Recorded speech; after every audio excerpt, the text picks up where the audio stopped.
Hola, soy Omar Gutiérrez y quiero hablar acerca de la pena de muerte.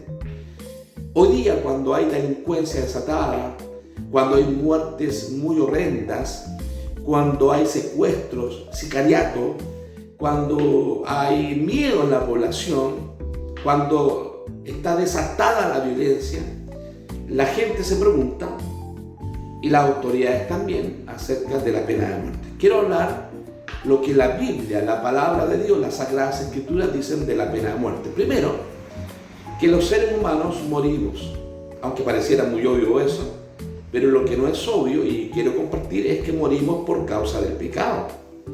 Génesis 2, 16 al 17 se nos dice que Dios le estableció al hombre comer de todo el huerto del Edén, menos del árbol del bien y del mal.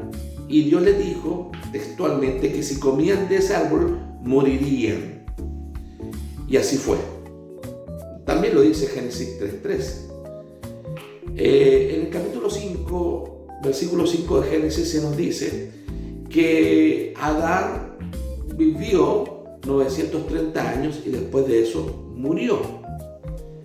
Y Romanos 5:12 nos dice que el pecado entró al mundo por un hombre, que fue Adán, y por causa de él la muerte, y que todos los hombres son pecadores porque todos mueren.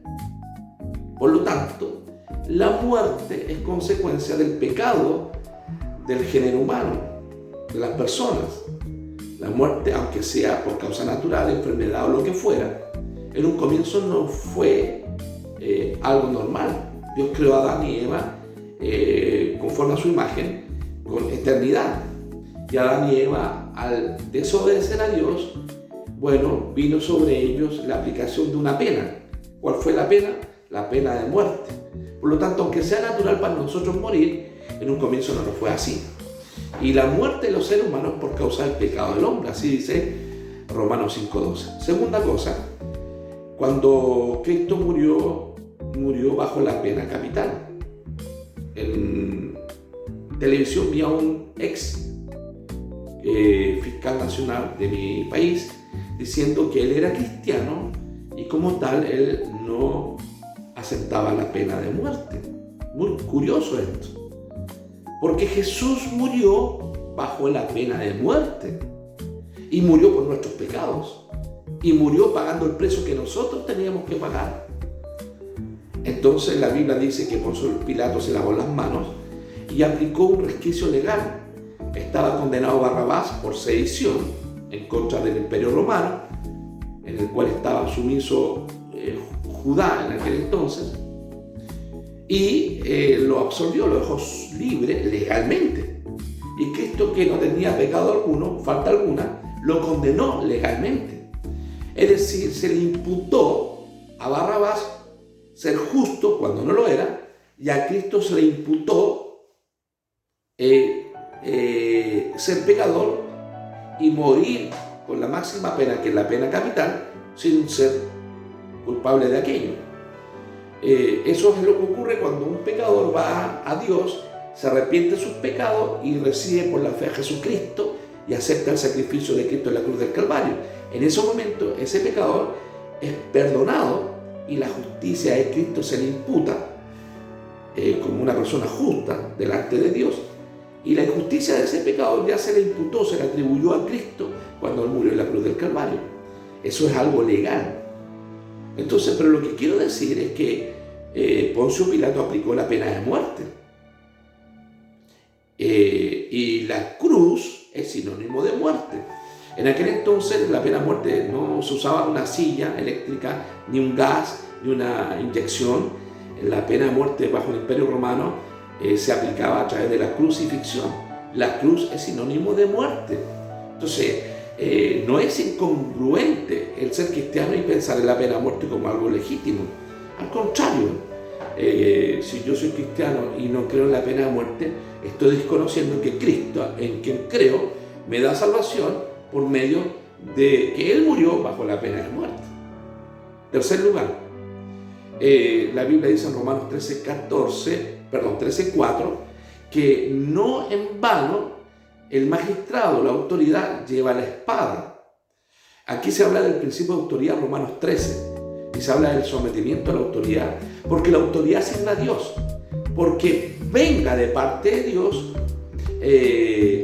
al inocente que ha sido dañado por un malhechor.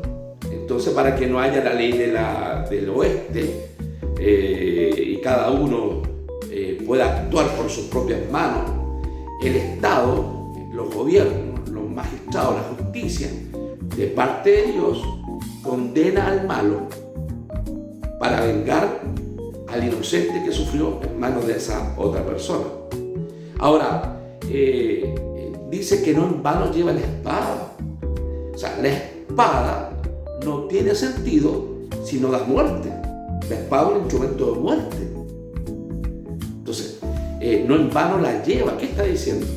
Que los estados tienen el monopolio de la fuerza, la coerción física para hacer justicia con aquel malhechor que ha dañado a una persona.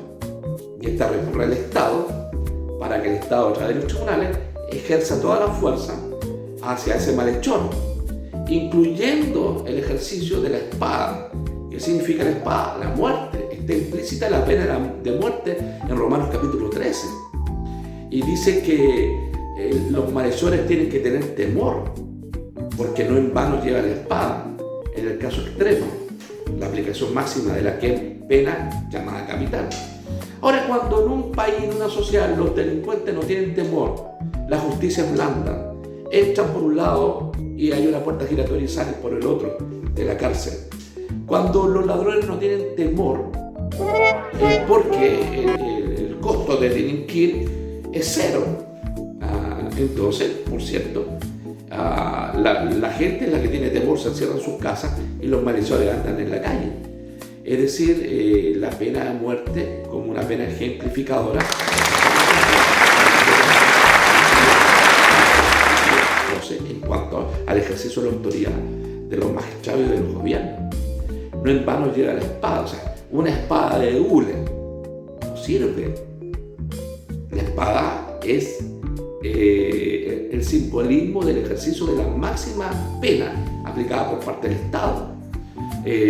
Si un policía lleva una pistola y no puede disparar o lleva balas de salva, ningún delincuente tendrá escrúpulos en delinquir, porque el costo es, ¿verdad?, el salir ileso, ¿verdad?, de una balacera. Si alguien